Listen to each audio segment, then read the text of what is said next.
Well, thank you all for being here to watch this. I'm going to be talking about reducing violence with a job, evidence from New York City Summer Youth Employment Program lotteries. I'm Judd Kessler. I'm at the Wharton School at the University of Pennsylvania. So if we're on this call, we're interested in reducing violence. That starts when kids are younger. And one of the tools that might allow us to do this is summer youth employment programs. So these programs hire youth in the summer months. So they're happening right now. Youth get hired in July and August. Most large US cities have a summer youth employment program. They're very popular among constituents and thus electeds. And the largest program in the country is in New York City. In a typical summer, the New York City program will hire about 75,000 youth. So I'm going to be looking at this program, although I'm going to be going a bit back in time so we can follow outcomes from then forward. I'll be looking in the years 2005 to 2008, when the program was a little bit smaller, but still quite large and still the largest in the country at the time. During that period, the program offered jobs to youth aged 14 to 21, cost about $1,400 per participant. The main costs were wages, so youth were paid for 25 hours per week of work for 6 to 7 weeks in the summer, and they were paid the state minimum wage. Most of the time, 90% of the time, was spent in the job. There's some sort of job readiness workshops that happened as well, but the job was primarily for most youth a nonprofit job, but a private sector job. So there was some government employment, but mostly it's private sector nonprofit jobs. You can think of the kind of typical job as being a camp counselor or daycare center work, or something that might be in high demand in the summertime and that youth can jump into without a ton of training. Now, even though New York City is quite big, the program is quite big. So what we are going to see in these years is that 8% of eligible youth, 8% of those 14 to 21 apply to the program in those years. And about half of them are going to be given a job through the program.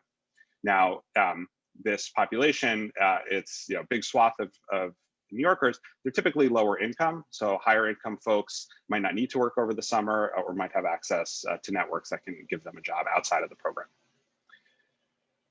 The program is in high demand, and so despite being big, about half the people, as I said, are not given a job in the program. And the way that we do research with this data is that it's determined by lottery, who gets given the job and who does not. So we're going to get these 8% of New Yorkers who are in this age range who apply. They'll be in our data, and some of them will be lucky, win the lottery, be offered a job and get to participate, and the others will be unlucky and not get to participate. And then we're just going to compare these two groups in the months of the program and then beyond to see what the effects are of being given a job, because otherwise, besides this luck of the draw, they're otherwise identical. We'll be looking at about 200,000 individuals. Who we're looking at will change slightly over the analyses that I'll show you, but you should think about 200,000 people, a little over half of whom got to participate in the program. Now, I'm going to be merging this data, this lottery data from New York City Summer Youth Employment Program to a bunch of outcomes. I'll tell you about them as I get there, but I'm going to start with the data from the New York State Division of Criminal Justice Services. This is arrest and conviction data, and it looks at youth, the 163,000 youth in our data who were 16 years or older at the start of the program summer. That's when the arrest and conviction data becomes available for us to look at for research.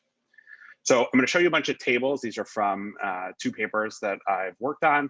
The papers are publicly available, so you can go look. I'll go quickly through the results because there's lots of them, but you can get a sense of what's in those papers and look more deeply if you're interested. So what you're going to see on these are contemporaneous effects. So these are effects in the program summer.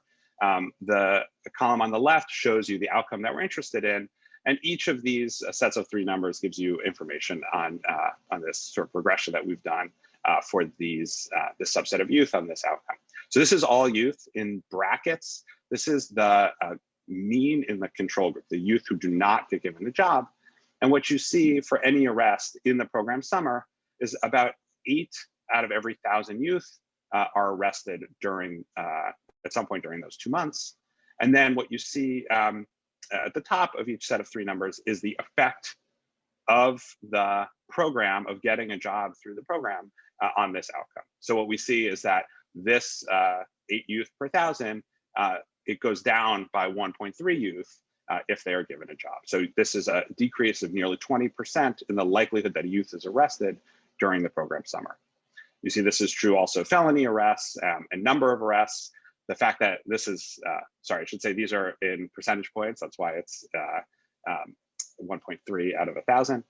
This is an actual number of arrests. These numbers are very similar. Basically just means that if you are arrested at some point during the summer, it's probably your only arrest during that summer. Now, in the columns on the right, this is where we split our data by what we call being at risk, which is just a definition for whether you have been arrested prior to the Summer Youth Employment Program. And that's going to be our indicator that you might be at risk for criminal justice contact. And what you see is that the effects on all youth, they're negative for both the at-risk and the low-risk group, but they're coming primarily from the low-risk group. Here, these youth are, there's a 12% chance that a youth who was arrested prior to the program summer will be arrested during the program summer. And we're decreasing that by about 3 percentage points, so about 25% if they're given a job in the summer. So these are the effects in the program summer on arrests and various types of arrests. These effects look even stronger when you look at arrests during the program summer that lead to convictions. So here things are more significant, more stars. But again, it's the same pattern. It's sort of negative for everyone, and it's driven primarily by the at-risk youth. But in this group, we're decreasing the likelihood of a conviction by about 1/3 to 1/2, depending on the outcome we're looking at. Those are effects during the program summer. How about after the program summer? So we have some data, looking at that data, we can look out for quite a while. And there's some indication that the likelihood of an arrest is continuing to decrease after the program summer. This is the cumulative treatment effect on felony arrests for about 2 years after. And while we see sort of directionally negative effects in our arrest and conviction data, I'm actually going to look at longer term effects from different data sets that are shown in a different paper. And the next thing I'm going to show you is on the likelihood of being incarcerated in New York State prison by 2013. Okay, so this is 5 to 8 years after the program summer. And the tables look a little different because they're from a different paper, but it's the same kind of idea where what we're going to do is we're going to look at the mean for the folks who are not in, do not get a summer job.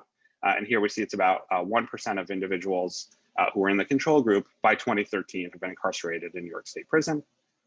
And the program decreases the likelihood of that happening by about 10%.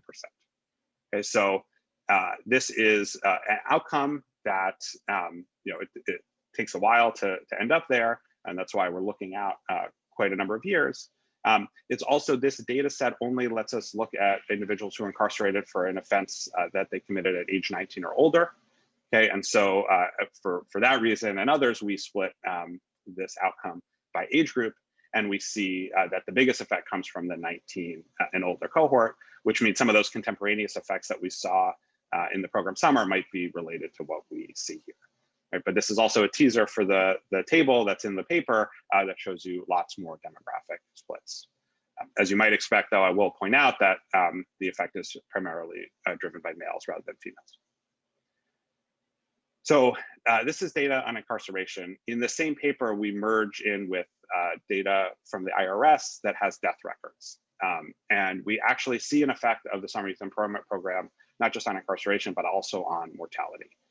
So thankfully, mortality, this is by 2014. So this is, again, many years after the program. And thankfully, it's rare, but about 4 out of 1,000 people in the control group who did not get a job are dead by 2014.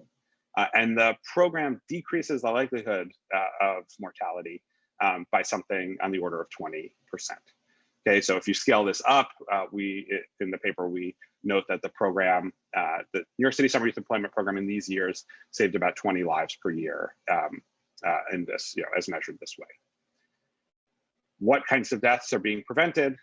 So consistent with this idea that these are young individuals who hopefully are in relatively good health.